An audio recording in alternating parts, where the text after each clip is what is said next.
सभी लोगों ने बहुत नृत्य किया और बड़े ही प्रेम पूर्वक से भगवान को 56 प्रकार का भोग लगाया गया। जब भोग लगाया गया, जिनका प्राकट हुआ वो भगवान शिव की जटाओं में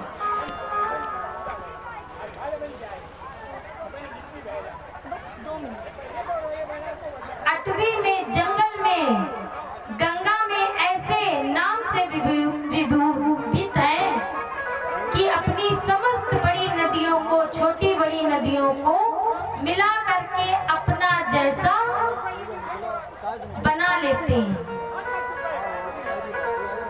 सगर सुख सुतों को मुक्ति प्रदान करते हैं। पुण्य तोया भागीरथी पावन पुलिन पर उत्तरादिक मुख हस्तिनापुर के पूर्व राजा परीक्षित विराजमान बैठे हैं और सुखदेव जी महाराज कथा सुनाते हुए बोले कि पवित्र पुराण की कथा का अमृत हम सभी भक्त पी रहे हैं।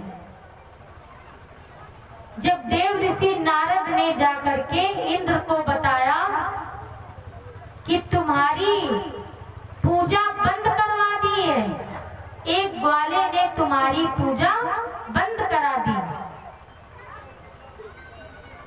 तब इंद्र ने क्रोध में आकर के सामवेतक नामक मेघों को इसने भेजा। सामवेतक नामक के जो बादल थे उन्हें मुक्त किया और प्रलय वृष्टि होने लगी। बादल गरजने लगे, गड़गड़ाहट की आवाज सुनाई पड़ने लगी और लगातार वृष्टि होने लगी। घनघोर वर्षा हुई, विद्युत चमकने लगी।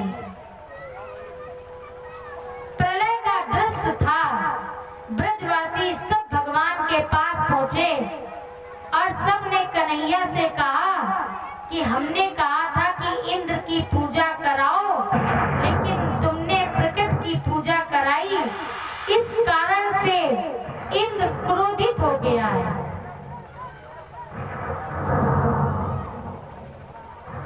इंद्र की पूजा नहीं कराई, इसका यह परिणाम है। भगवान ने सोचा कि अगर ब्रजवासियों को कोई हानि हुई तो पूजा से, प्रकृति पूजन से इनका विश्वास हट जाएगा। तो भगवान बोले, इंद्र के अभिमान को अभी चूर करता हूं, तुम सब मेरे साथ आओ। इतना कह करके भगवान ने उस विशाल पर्वत को उठाया,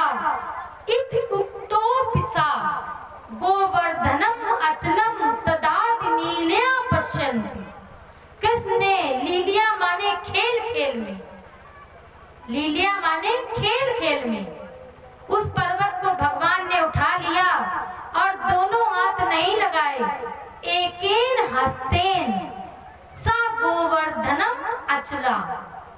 एक ही हाथ से वो पर्वत उठाया। भागवत जी में ये वर्णन आता है और ये वर्णन गर्ग संहिता में भी आता है। आप लोग भागवत उठा करके देखें कि अनामिका नाम की उंगली में भगवान ने पर्वत को नहीं धारण किया, एक हाथ से भगवान ने पर्वत को उठाया है। एकेन हस्तेन सा गोवर्धनम अचला। एक ही हाथ से भगवान ने उस पर्वत को उठाया। भगवान ने जब एक हाथ से उस पर्वत को उठाया तो फिर अनामिका नाम की उंगली में, उंगली की नखों में उस पर्वत को धारण किया। लेकिन वृंदावन के जो रसिक भक्त हैं तो वो भागवत के शब्दों को स्वीकार तो करते हैं, लेकिन कहते हैं कि पर्वत तो मेरी राधा रानी ने उठाया। अपनी उपासना पद्धति में हम जिस इष्ट की उपासना करते हैं संपूर्ण श्रेय उसी को ही देते हैं। प्रेम से बोलिए, दूसरे को नहीं देते। लेकिन ऐसा हम लोगों के जीवन में नहीं है।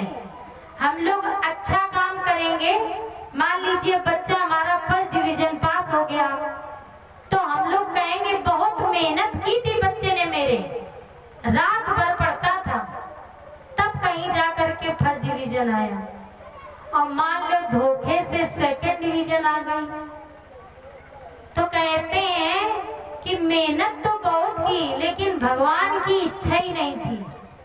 मेहनत तो इतनी की कि हम बता नहीं सकते, लेकिन दोष किस पे मर दिया? भगवान पे।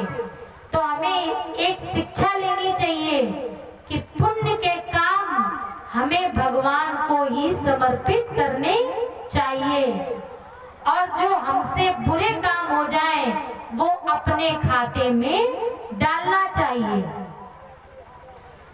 राधा सर्वेश्वरी जो उपासक हैं वो कहते हैं हमने माना है कि कृष्ण ने पर्वत उठाया लेकिन पूरी ताकत कन्हैया की नहीं है। कछ माखन को बल बढ़ो और कछ गोपिन किए सहाय।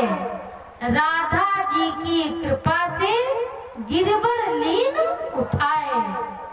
ये राधा जी मेरी वृषभान दुलारी, उनकी कृपा से ये पर्वत कन्हैया ने उठाया।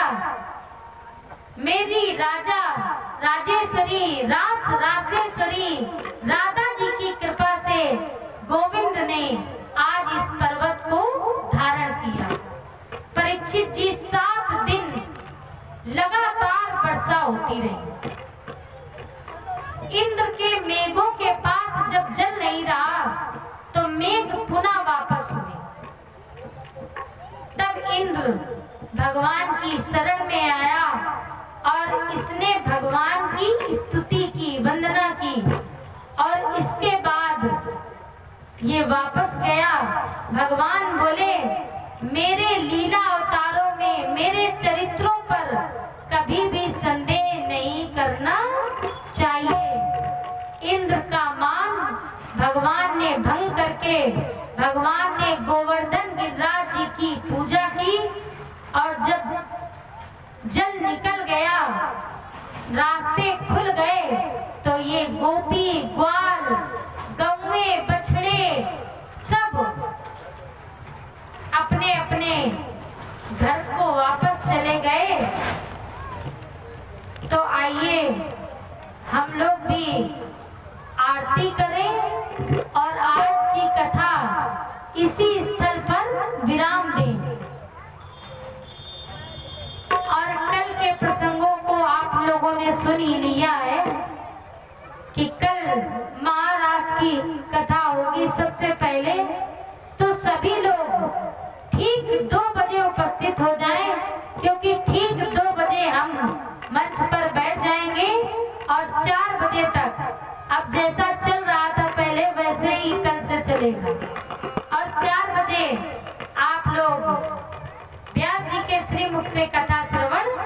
करेंगे। तो आइए दो पल भगवान के नाम का संकीर्तन और इसके बाद बांके बिहारी की आरती।